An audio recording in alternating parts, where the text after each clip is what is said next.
पितेधिकम् जन्मना व्रजा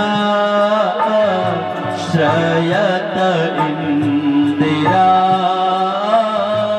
शाश्वतत्रयी दायितदृश्यता दीक्षुतावता त्वयि धृता सवास त्वां विचिन्वते शरदुदाशये साधु जात सा सरसिजूदरा श्रीमुषादृशा सुरातनाथ ते शुल्कदासिका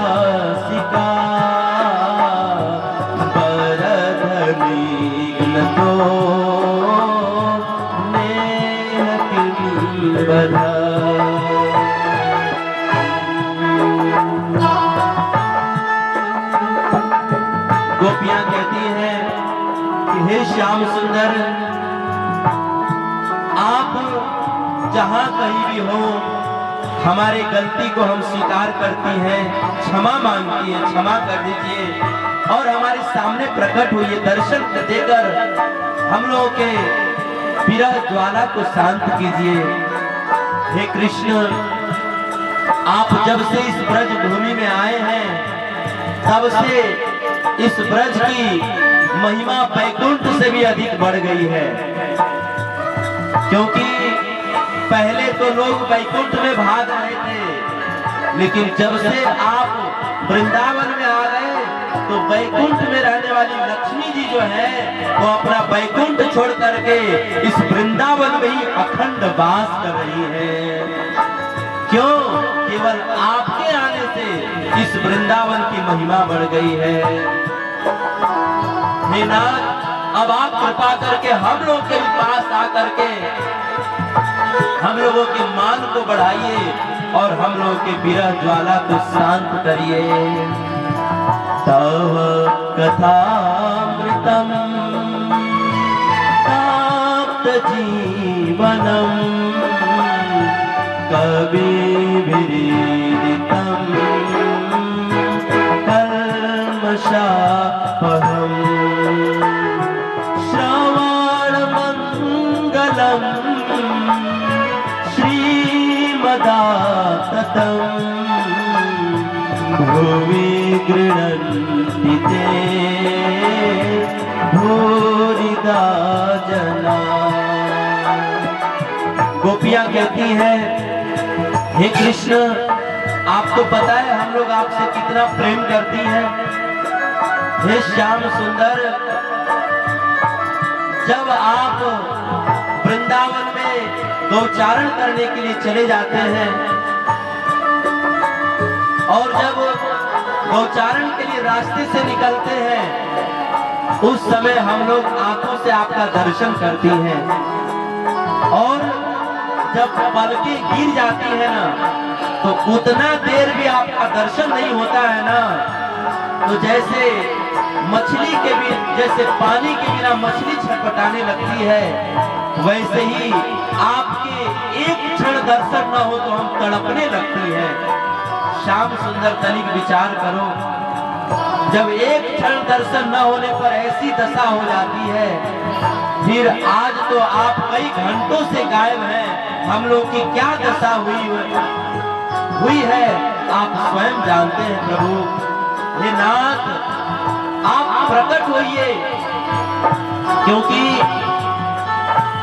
आप यशोदा नंदन हैं और यशोदा मैया तो बड़ी स्नेह की मूर्ति है, करुणा की मूर्ति है और उनके पुत्र होकर के आप कठोर मत बनिए। इस तरह से गोपियां भगवान से प्रार्थना कर रही हैं और कह रही हैं कि हे कृष्ण, अगर आपको अपने विरह में तड़पा के मारना ही था, अगर आपको अपने विरह में तड़पाकर हम गोपियों को मारना ही था, तो आप जो है कालिया नाग के जहर से हम लोगों को बचाया क्यों? गोवर्धन पर्वत उठा करके हम ब्रजवासियों की रक्षा क्यों किया? आपने तभी मर जाने दिए होते, आपने बचाया क्यों? हे नाथ, आप कृपा करके हम सबके अपराधों को क्षमा करके हम सबके मध्य में प्रकट हो जाइए। हे प्रभु, हमने सुना है कि आप इस संसार में अपने भक्तों की रक्षा करने के लिए प्रकट हुए हैं, तो हे प्रभु आप बताइए, क्या हम लोग आपके भक्त नहीं हैं? आपके भक्त हैं ना? आप हम लोग की रक्षा नहीं करेंगे? आप आइए और आकर के हम गोपियों के प्राणों की रक्षा करिए। प्रणत देहिना पाप कर्षणम हरि परार्पितम ते पदाम्बुजम तृणाचरानुगम श्रीनिकेतनम क्रीडोकुचेषु नात्रिन्दिरीक्षयम्।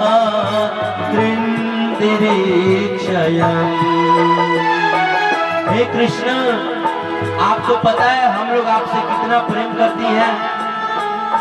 आप जब वृंदावन में नंगे पांव गायों को चराने के लिए जाते हैं ना, तो आप तो नंगे पांव व्रत में घूमते हैं, लेकिन आपके पांव में जब कांटे चुभते हैं ना, वृंदावन के कटीले मार्ग पर आप नंगे पांव चलते हैं, उन कंकड़ पत्थरों से भरे हुए मार्ग पर नंगे पांव चलते हैं, तो चलते तो आप है, लेकिन कष्ट हम लोगों को होता है कि हमारे नाथ के पांव में कांटे चुभ रहे हैं। हम लोगों को बड़ी पीड़ा होती है प्रभु। और आप इस रात्रि में वृंदावन में न जाने कहां भ्रमण कर रहे होंगे, आपके पांव में कांटे चुभ रहे होंगे। हे नाथ, हम सबको बड़ी पीड़ा हो रही है, आप जल्दी प्रकट होइए। हे नाथ, आपके वियोग में हम सब लोग कब की मर गई होती, लेकिन ये जो आपकी कथा है ना, आपकी कथा जो है, इसी को सुन सुन करके हम सब लोग, इसी को बोल सुन करके हम लोग अभी तक अपने प्राण को धारण की हुई हैं। हे नाथ, आप कृपा करके प्रकट होइए और प्रकट होकर के हम सबको दर्शन दीजिए। प्रणत देहिना पाप कर्षणम हरि परार्पितम ते पदाम्बुजम तृणाचरानुगम श्रीनिकेतनम क्रीडोकुचेषु नात्रिन्दिरीक्षयम्।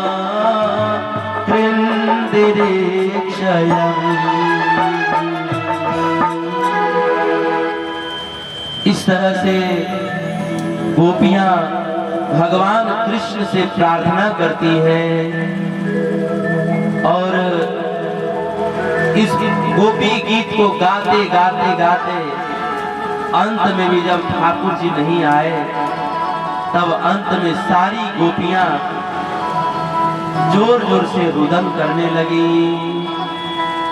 हे गोविंद, हे माधव, हे गोपाल, हे यशोदानंदन, हे श्याम सुंदर। कृष्ण का नाम ले लेकर के गोपियां रोने लगी। सुखदेव जी कहते हैं कि परीक्षित, रू ऋतु सुस्वरम राजन कृष्ण दर्शन लालसा। गोपियां जब कृष्ण का नाम लेकर के रोने लगी, उस समय ठाकुर जी ने देखा कि अब गोपियों को ज्यादा तड़पाना ठीक नहीं है। सुखदेव जी कहते हैं कि परीक्षित गोपियों की करुण क्रंदन को सुन करके श्री ठाकुर जी अपने आप को ज्यादा देर तक छुपा नहीं पाए और देखते देखते उन गोपियों के मध्य में साक्षात कामदेव के मन को भी मंथन कर देने वाले पीतांबरधारी श्री ठाकुर जी उन गोपियों के मध्य में मुस्कुराते हुए प्रकट हो गए। गोपियों ने भगवान का दर्शन करके मानो ऐसा लगा कि जैसे मरे हुए आदमी को जिंदगी मिल गई हो, जैसे छटपटाते हुए मछली को पानी मिल गई हो, वैसे गोपियों को बड़ा आनंद हुआ। गोपियों ने दौड़ करके कृष्ण को गले से लगा लिया।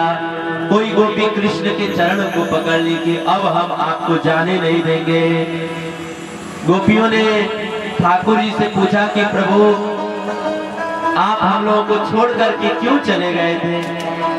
हम लोगों से कोई अपराध हो गया था? ठाकुर जी ने कहा कि हे देवियों, मैं कोई पत्थर दिल व्यक्ति नहीं हूं, मैं आप सबके भावनाओं को समझता हूं। आप सब लोग मेरे लिए अपने पति, पुत्र, सास, ससुर, घर परिवार, माता पिता, भाई बहन सबको छोड़ करके आई हैं, तो मैं आप लोगों के प्रेम और त्याग का अनादर नहीं कर सकता। लेकिन फिर भी मैं अप्रकट आप लोगों को छोड़ करके इसलिए चला गया ताकि आप लोगों के दिल में मेरे प्रति और प्रेम बढ़ जाए। जैसे कोई मान लीजिए कोई बहुत भिखारी आदमी हो, भीख मांग करके खाता हो और अचानक एक दिन कोई आदमी उसको 1 करोड़ रुपया दे दे, तो कितना खुश हो जाएगा, है ना? और अचानक वो 1 करोड़ रुपया गुम हो जाए, तब बताइए उस भिखारी को दिन भर रात भर उसी पैसे का याद आएगा कि नहीं? क्या रे मेरे पास, मैं तो भीख मांग के खाता था लेकिन 1 करोड़ रुपया मिला था, हाय हाय पता नहीं वो पैसा कहाँ चला गया, वो होता तो हम ये कर लेते वो कर लेते। वो दिन रात सोते जागते उसी का चिंतन करता ना। तो जिस तरह से भिखारी आदमी को पैसा मिल जाए और फिर वो पैसा खो जाए तो वह दिन रात उसी पैसे का ही चिंतन करते रहता है, इसी तरह से मैं आप सब लोगों को मिल गया और फिर मिलने के बाद में खो गया। इसलिए खो गया ताकि आप सब लोग हमारा और चिंतन मनन करें और आप सबका मन और भी परम पवित्र हो जाए। इसलिए मैं आप लोगों को छोड़ करके चला गया था ताकि आपके दिल में और भी मेरे प्रति प्रेम और स्नेह बढ़ जाए। इसलिए गोपियों आप लोग बुरा मत मानना, मैं आप सब लोगों के प्रेम का बड़ा आदर करता हूँ और आप लोगों ने मेरे लिए जितना त्याग किया है, गोपियों में सच कहता हूँ कि मैं इस एक जन्म नहीं हजारों हजारों जन्म लेकर के भी मैं आप लोगों के प्रेम के ऋण से कभी उऋण नहीं हो सकता। आप सब लोगों ने हमें इतना प्रेम किया है। हे देवियों, वो जो पूतना आई थी उसने तो हमें जहर दिया और उस जहर देने वाली को मैंने तो बैकुंठ धाम दे दिया, लेकिन आप लोगों ने तो हमें दूध दही मक्खन खिलाया है और वो भी पूतना ने तो जहर से द्वेष से हमको जहर खिलाया था, आप लोगों ने तो प्रेम से हमको मक्खन मिश्री खिलाया है। तो जब जहर पिलाने वाली पूतना को हमने अपनी बैकुंठ की गति दे दी, माँ की गति दे दिया, फिर आप लोग तो हमें दूध दही मक्खन खिलाए हैं, आप लोगों को मैं क्या दूं? उससे भी बड़ी चीज देनी चाहिए, लेकिन उससे बड़ी चीज तो मेरे पास कुछ है ही नहीं देने के लिए। इसीलिए मैं अपने आप को ही आप लोगों के हाथों में सौंप रहा हूं और आप सबके प्रेम का बस में चिर ऋणी रह सकता हूँ। इस तरह से श्री ठाकुर जी ने कहा और फिर इसके बाद भगवान कृष्ण ने गोपियों के साथ रास रचाना प्रारंभ किया।